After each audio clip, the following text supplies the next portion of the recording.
있습니다. 저녁에 다윗이 그의 침상에서 일어나 왕궁 옥상에서 거닐다가 그곳에서 보니 한 여인이 목욕을 하는데 심히 아름다워 보이는지라.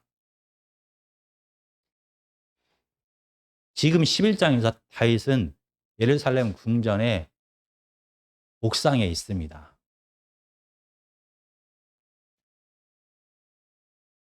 지금 예루살렘에서 가장 높은 곳이 바로 예루살렘 왕궁입니다. 그리고 그 왕궁 중에서도 가장 높은 곳이 예루살렘 옥상입니다. 아무도 다윗을 내려다 볼 수가 없는 위치에 다윗은 서 있습니다. 다윗은 옥상에서 한 여인이 목욕하는 것을 보게 됩니다. 그의 시선을 피한 것이 아니라 오히려 다윗은 계속 그 여자를 바라봅니다. 그리고 신하를 보내서 이 여인을 다윗으로 궁전으로 불러 드리게 됩니다. 그리고 한 달이 지난 다음에 이 여인이 임신했다라는 소식을 다윗은 듣게 됩니다. 다윗은 여기서 멈추지 않습니다. 다시 신하를 전쟁터로 보냅니다. 그래서 전쟁터에 있는 이 여인의 남편을 예루살렘으로 불러 드리게 됩니다. 그의 죄를 덮고 싶었습니다. 그러나 이 충성스러운 우리아는 아내의 집으로 가지 아니하고 왕궁에 머물게 됩니다. 다윗은 자기의 죄를 덮을 수 없게 되자 여기서 멈추지 않습니다. 다윗은 다시 편지를 써서 요압에게 보냅니다. 요압은 다윗의 명령에 순종하여 우리아를 전쟁터 가장 심한 곳으로 보냅니다. 결국 우리아는 죽게 됩니다. 이렇게 다윗은 자기의 쾌락을 위하여 신하를 보냈습니다. 다윗은 자기의 죄를 덮기 위하여 또 신하를 보냈습니다. 다윗은 우리아를 죽이기 위하여 또 편지를 보내게 됩니다. 아무도 다윗을 막을 수가 없습니다. 다윗의 이 더러운 죄악이 완전히 덮어진 것만 같습니다. 그러나 오늘 본문 12장은 갑자기 분위기가 바뀌게 됩니다. 12장 13절을 제가 읽어보겠습니다. 다윗이 나단에게 이르되 내가 여호와께 죄를 범하였노라 하매 나단이 다윗에게 말하되 여호와께서도 당신의 죄를 사하셨나니 당신이 죽지 아니하려니와. 이 돌같이 굳었던 다윗의 마음이 드디어 하나님 앞에 죄를 고백합니다. 그리고 하나님도 이런 다윗을 용서합니다. 정말 12장, 11장을 생각해 보면 도저히 기적과도 같은 이 일이 벌어지게 된 것입니다. 도대체 무슨 일이 벌어진 것입니까? 다윗은 가장 높은 왕궁의 옥상에 서 있습니다. 아무도 다윗을 막을 수가 없는 것 같았습니다. 그런데 예루살렘 옥상보다 더 높은 하늘 보좌에서 하나님께서 이 다윗의 죄악을 다 보고 지켜보고 계셨습니다. 그리고 진짜 왕이 움직이기 시작합니다. 그 왕이 드디어 행동을 하기 시작합니다. 12장 1절입니다. 여호와께서 나단을 다윗에게 보내시니 그가 다윗에게 가서 그에게 이르되 한 성읍에 두 사람이 있는데 한 사람은 부하고 한 사람은 가난하니 그 부한 사람은 양과 소가 심히 많으나 가난한 사람은 아무것도 없고 자기가 사서 기르는 작은 암양 새끼 한 마리뿐이라. 그 암양 새끼는 그와 그의 자식과 함께 자라며 그가 먹는 것을 먹으며 그의 잔으로 마시며 그의 품에 누움으로 그에게는 딸처럼 되었거늘 어떤 행인이 그 부자에게 오매 부자가 자기에게 온 행인을 위하여 자기의 양과 소를 아껴 잡지 아니하고 가난한 사람의 양 새끼를 빼앗아다가 자기에게 온 사람을 위하여 잡았나이다 하니. 하나님의 부름을 받은 선지자 나단은 다윗에게 갑니다. 그리고 다윗이 이해할 수 있는 이야기를 하기 시작합니다. 다윗은 목자였습니다. 그래서 나단은 양 이야기를 다윗에게 하기 시작합니다. 어느 가난한 집에 암양 한 마리가 있었습니다. 이 암양을 나단은 이렇게 표현합니다. 주인의 품에 누워 자는 딸과 같은 양이다라고 표현을 합니다. 이 히브리어 단어 딸이란 말이 이라는 단어입니다. 누가 생각이 납니까? 밧세바. 이 밧세바의 밧이 바로 딸이라는 뜻입니다. 세바의 딸이다라는 이름을 가진 자가 밧세바입니다. 그리고 이 눕다라는 동사를 나단은 사용합니다. 주인의 품에 누워있는 딸 같은 양이다라고 표현합니다. 눕다라는 이 동사가 11장에서 다윗이 범한 그 범죄, 동침하다라는 이 동사와 같은 동사인 것입니다. 나단은 다윗의 범죄를 생각나게 했습니다. 거기에 더해서 이 눕다라는 동사는 세바라는 밧세바 할 때 세바라는 이 이름과 비슷한 소리를 내는 동사입니다. 이렇게 나단은 다윗으로 하여금 바로 그가 강제로 유린한 밧세바가 생각나게 했습니다. 밧세바를 강간한 그의 더러운 죄를 생각나게 했습니다. 그러나 마음이 강팍해진 다윗은 자기가 이 암양 새끼를 빼앗은 무자비한 부자임을 깨닫지 못합니다. 그래서 12장 5절과 6절은 이렇게 다윗이 고백을 합니다. 다윗은 화가 났습니다. 다윗이 그 사람으로 말미암아 노하여 나단에게 이르되 여호와의 살아계심을 두고 맹세하노니 이 일을 행한 그 사람은 마땅히 죽을 자라. 그가 불쌍히 여기지 아니하고 이런 일을 행하였으니 그 양새끼를 네 배나 갚아 주어야 하리라 한지라. 이 본문에는 노하다라고만 되어 있는데 원문에는 심하게 정말로 노했다라는 표현으로 표현하고 있습니다. 그래서 그는 율법에 의하면 이렇게 물건을 훔친 자, 죽인 자는 4배로 갚으면 됩니다. 사람이 아니니까 죽일 필요까지도 없습니다. 그러나 다윗은 너무나 화가 나서 이 무자비한 부자는 마땅히 죽어야 할 것이다. 그리고 양은 4마리를 그에게 돌려주어야 할 것이다 라고 판결을 하게 됩니다. 아무리 나단이 이 다윗의 죄가 생각나게 그런 이야기를 했을지라도 마음이 강팍해진 다윗은 깨닫지 못합니다. 그러자 결국 나단은 직접적으로 말하기 시작합니다. 12장 7절입니다.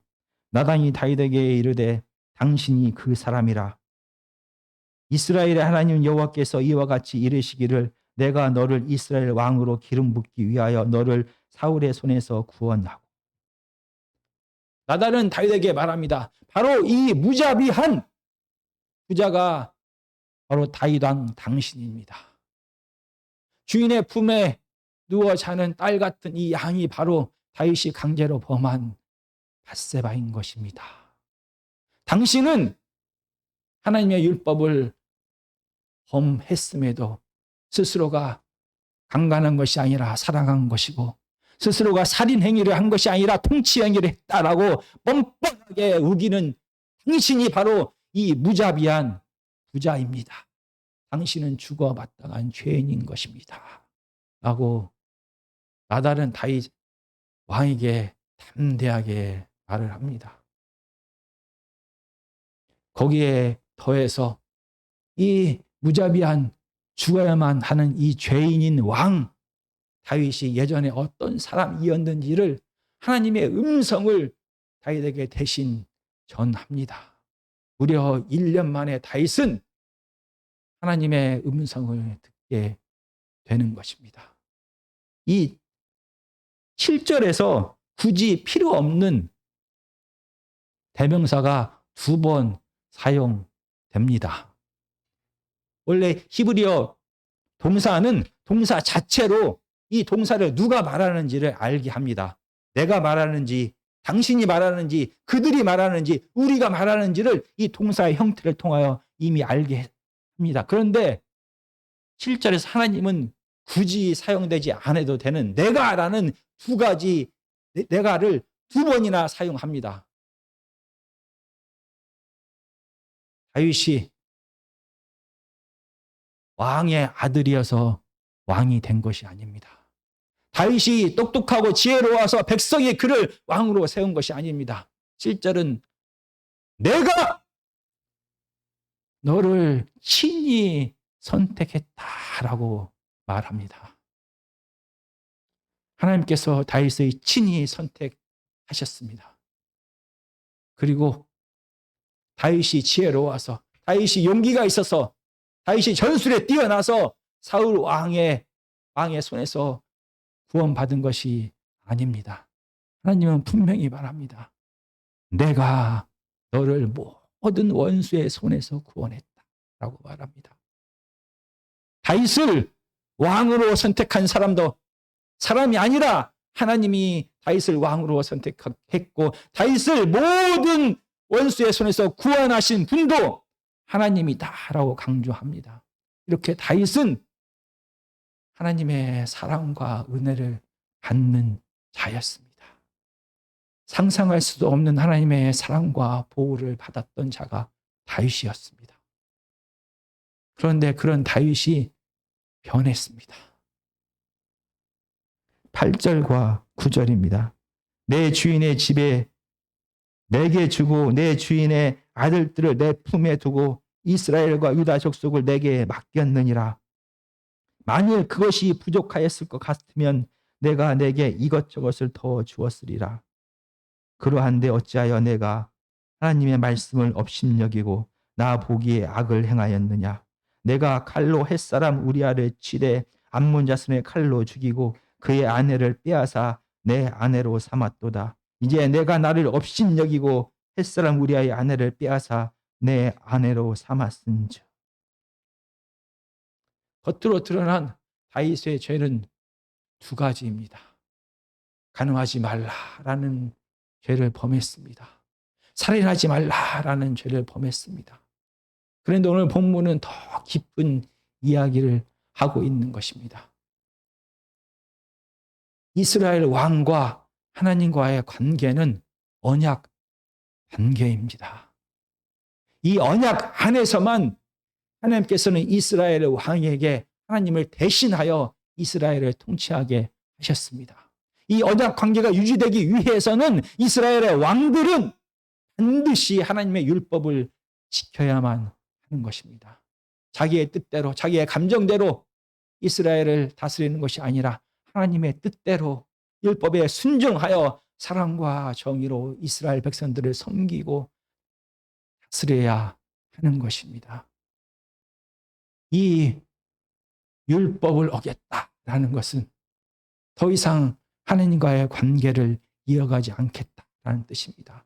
더 이상 하나님의 필요 없다라는 뜻입니다. 더 이상 하나님의 하나님께 순종하는 대리인으로 살지 않겠다라는 뜻이 됩니다. 내가 하나님 되어서 내가 원하는 것을 내가 원하는 때 내가 원하는 대로 이루겠다라는 뜻이 되는 것입니다.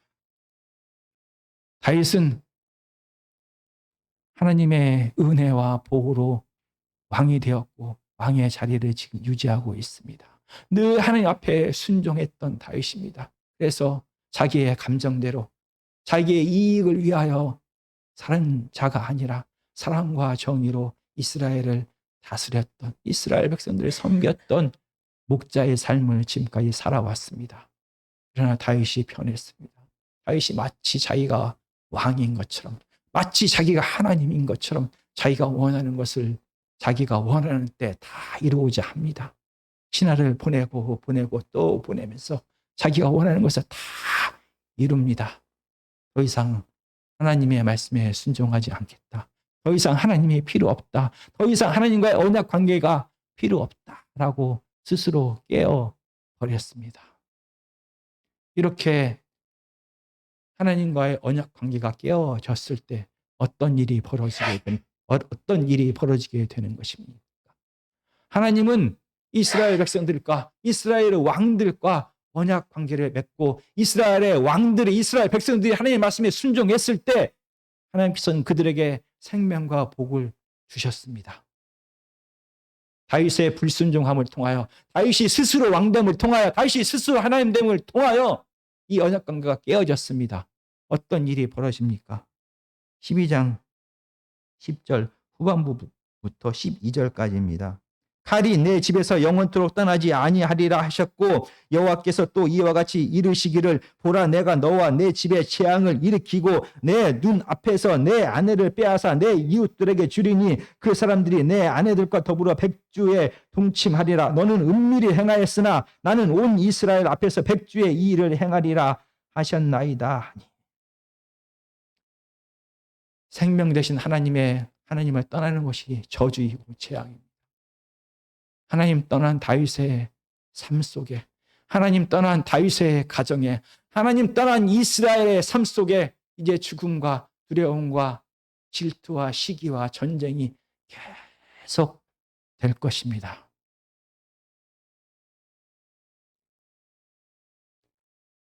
살아계신 하늘에 계신 하늘 보좌에 계신 하나님은 나단을 다윗에게 보냈습니다. 그래서 다윗을 하나님 앞으로 이끌었습니다. 하나님 앞에 서게 했습니다. 나단을 통하여 다윗을 하나님 앞에서 하나님의 음성을 듣게 했습니다. 왜냐하면 피조물인 사람은 하나님 앞에 섰을 때, 하나님을 만났을 때, 하나님의 음성을 들었을 때 하나님이 누구인지, 자기가 진짜 누구인지를 깨닫게 됩니다. 하나님 앞에서 절대 권력을 가졌던, 절대 권력을 누렸던 다윗은 하나님 앞에서 자기가 누구인지를 고백하게 됩니다. 12장 13절입니다. 다윗이 나단에게 이르되 내가 여호와께 죄를 범하였노라 하매 나단이 다윗에게 말하되 여호와께서도 당신의 죄를 사하셨나니 당신이 죽지 아니하려니와. 다윗은 드디어 고백을 합니다. 다윗은 드디어 자기의 죄를 깨닫습니다. 다윗은 드디어 고백을 하며 이렇게 말합니다. 내가 여호와께 죄를 범하였나이다.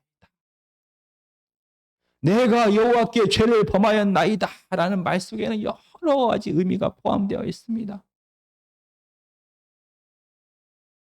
하나님, 나는 하나님이 아닙니다. 나는 피조물입니다. 나는 스스로 모든 것을 통제할 수 없는 피조물입니다. 나는 내가 힘을 가졌기에, 내가 왕이기에, 내가 모든 것을 다 할 수 있다 생각했습니다. 그러나 나는 내 속에서 일어나는 이 죄악을 통제할 수도 멈출 수도 없었습니다. 나는 하나님이 아니라 나는 죄인입니다. 그 결과 나는 내 이 죄악을 통제하지 못하여 내가 가장 사랑하는 신하를 죽였습니다. 그 신하의 아내를 빼앗았습니다. 하나님, 나는 하나님이 아니라 피조물인 죄인입니다. 라는 고백을 하게 되었습니다. 하나님, 내가 하나님 앞에 죄를 지었습니다. 라는 고백은 하나님, 나는 내가 진짜 왕인 줄 알았습니다. 그러나 나는 대리인이었습니다. 나는 내가 신하를 보내면서 내가 원하는 것이 다 이 땅에 실현되었기 때문에 나는 내가 왕이라 생각했습니다. 그러나 나는 하나님 앞에 서야 하는, 하나님 앞에서 이 심판을 받아야 하는, 내가 지금 모든 행동에 대하여 하나님 앞에서 그 심판을 받는 내가 사람임을, 내가 대리인임을 깨닫게 됩니다. 하나님, 나는 왕이 아니라 나는 대리인이었습니다. 하나님, 내가 하나님께 죄를 지었습니다. 라는 고백은 하나님, 내가 내 스스로 혼자 힘으로 설 수 없는 피조물입니다. 라는 고백입니다. 다윗은 스스로가 아무런 부족함이 없이 살아갈 수 있다라고 생각을 했습니다. 그래서 하나님 없이 살 수 있다라고 생각을 하고 자기 마음대로 살았습니다. 그러나 하나님께서 침묵하신 지난 1년 동안의 삶은 다윗은 견딜 수가 없었습니다. 세상의 어떤 쾌락으로도 그의 마음을 충족시킬 수가 없었습니다. 어떤 권력을 가지고도 그는 여전히 부족하고 가라고 목말랐습니다. 그의 마음에는, 그의 영혼에는 하나님 아닌 어떤 것으로도 그의 영혼에 참 기쁨을 누릴 수가 없었습니다. 다윗은 살아계신 하나님 앞에 서게 되었을 때 그가 죄인임을, 그가 피조물임을, 그가 대리인임을, 그럼에도 불구하고 그는 하나님의 사랑을 받는 하나님의 자녀임을 깨닫게 됩니다. 그래서 시편 51편 11편에서 이렇게 다윗은 고백합니다. 시편 51편은 다윗의 시, 인도자를 따라 부르는 노래. 다윗이 밧세바와 동침한 후 선지자 나단이 그에게 왔을 때 그의 기도입니다. 11절은 이렇게 말합니다. 나를 주 앞에서 쫓아내지 마시고 주의 성령을 내게서 거두지 마소서. 다윗은 하나님 앞에 고백을 합니다. 하나님, 나는 하나님 없이 살 수가 없습니다. 내가 지은 이 죄값, 분명히 내 삶 속에 죽음과 두려움과 분쟁과 미움과 시기와 질투가 가득할지라도 내가 이 모든 죄값을 다 짊어지면서라도 하나님 곁에 있겠습니다. 하나님, 제발 나를 떠나지 말아 주십시오. 라는 기도를 하게 됩니다. 그리고 이런 다윗의 기도에 하나님은 바로 응답합니다. 우리가 방금 전에 읽은 13절에 보면 내가 여호와께 죄를 범하였노라 하매 나단이 다윗에게 말하되 여호와께서도 당신의 죄를 사하셨나니 당신이 죽지 아니하려니와. 14절까지 갈 필요도 없습니다. 하나님은 즉시 다윗의 죄를 용서하십니다. 이 용서하다라는 말이 참 재미있는 단어입니다. 우리가 주목해야 됩니다. 용서하다는 말은 멀리 옮기다, 떼어 놓다라는 그런 단어입니다. 거룩하신 하나님과 다윗 사이에 죄가 가로막고 있습니다. 하나님과 다윗 사이에 다윗과의 관계는 깨어져 버렸습니다. 멀어졌습니다. 다윗만 하나님께 대하여 하나님, 나는 하나님이 정말 필요합니다. 내가 이 모든 죄를 다 담당할 테니 제발 나를 떠나지 마십시오. 라고 했던 이 다윗의 고백이 하나님만의 고백이, 다윗만의 고백이 아니었습니다. 하나님은 다윗과 하나님 사이를 가로막고 있는 죄를 멀리 옮기셨습니다. 그리고 오늘 13절에서 번역되지 않은 또 다른 단어가 하나 있습니다. 여호와께서 도라고 아주 간단하게 표현했는데 또한이라는 단어입니다. 다윗만 하나님과의 관계를 회복하기를 원했던 것이 아닙니다. 다윗만 간절히 하나님을 원했던 것이 아닙니다. 하나님도 다윗과 관계를 회복하기를 원했습니다. 하나님도 다윗을 간절히 원했습니다. 지난 1년 동안의 그 무서운 침묵은 형벌만이 아닙니다. 다윗에게 내린 가장 큰 형벌, 하나님의 침묵. 물론 맞습니다. 그러나 이 하나님의 침묵 속에는 더 깊은 의미가 있습니다. 다윗은 자기가 얻기 무엇을 원할 때 자기의 모든 갖고 있는 힘을 다 사용합니다. 그래서 자기가 원하는 것을 얻습니다. 쾌락을 얻고 자기의 죄를 다 덮어버림을 통하여 명예를 얻고 자기의 권력을 유지합니다. 그러나 하나님은 달랐습니다. 하나님은 이 침묵의 긴 1년 동안 다윗을 변함없이 사랑하셨습니다. 변함없이 신뢰했습니다. 강압된 사랑은 사랑이 아닙니다. 제한되고 강압된 자유는 자유가 아닙니다. 하나님은 다윗을 너무나 사랑하시고 너무나 신뢰했기 때문에 다윗이 스스로 돌아서기를 원했습니다. 하나님은 하나님이 가신 모든 권능으로 다윗을 멈추게 하거나 다윗을 죽여버리지 않았습니다. 하나님은 다윗을 믿고 기다리고 또 기다리고 또 기다리면서 다윗이 스스로 이 죄에서 돌아와서 하나님께 고백하기를, 다시 하나님과의 관계가 회복되기를 원했습니다. 하나님은 그 깊이 있는 사랑과 신뢰를 이 가슴 아픈 침묵으로 드러냈던 것입니다. 오늘 본문에서 하나님은 나단 선지자를 다윗 왕에게 보냅니다.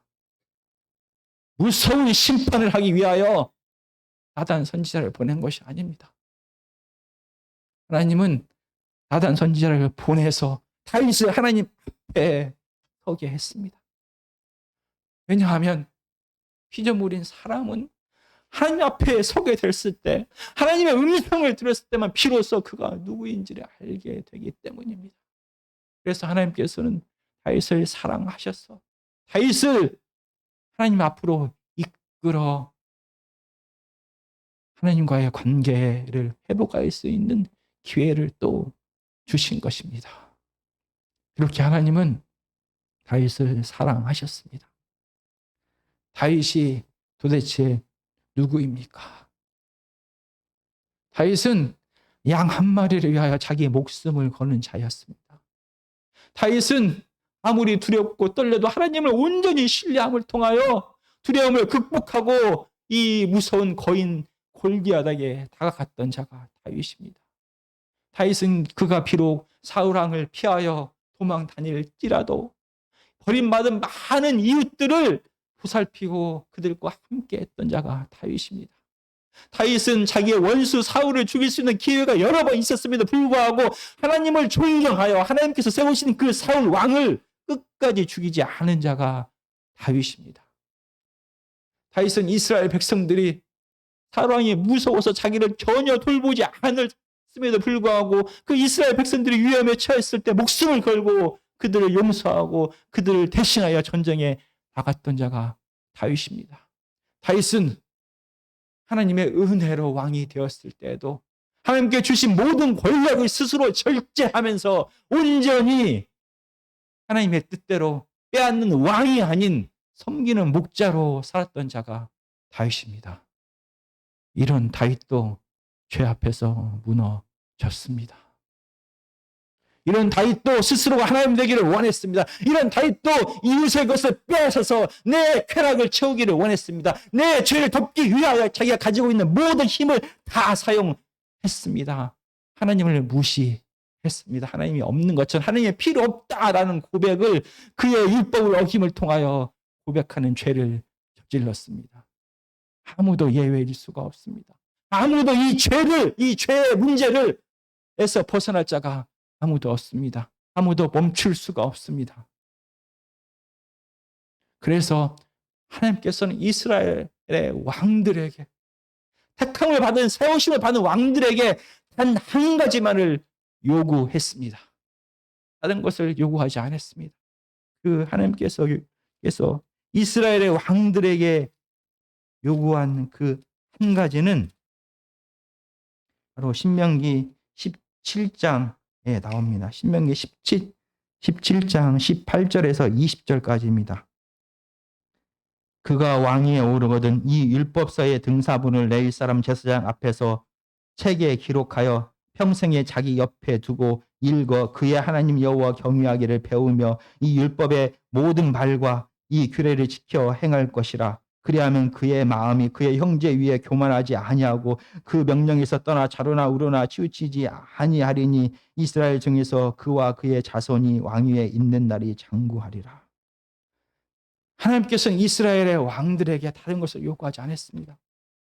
늘 하나님 앞에 서라. 한 가지만을 요구했습니다. 피조물인 사람이 권력을 쥐게 되면 그는 변하게 됩니다. 그에게 기회가 주어지면 그는 반드시 자기의 욕구를 채우게 됩니다. 예외가 아무도 없습니다. 그래서 하나님께서는 이스라엘의 왕들에게 하나님의 앞에 늘 서라. 하나님의 선지자의 음성을 늘 들어라. 하나님의 선지자를 통하여 하나님의 음성을 듣고 하나님의 율법책을 통하여 하나님의 뜻이 무엇인지를 늘 기억해야 된다라고 말합니다. 이스라엘의 왕들이 하나님 앞에 서게 됐을 때, 이 율법책을 잊지 않았을 때 그들은 자기에게 맡겨진 양들을 빼앗는 것이 아닌 그들을 위하여 사랑하고 섬기는 자로 살았습니다. 하나님께서 그에게 맡기신 모든 힘을 자기 자신과 자기의 쾌락을 위하여 사용한 것이 아니라 하나님의 뜻대로 사용할 수가 있었던 것입니다. 그래서 왕들에게 요구하는 것은 한 가지입니다. 너희들은 늘 하나님 앞에 서야 된다.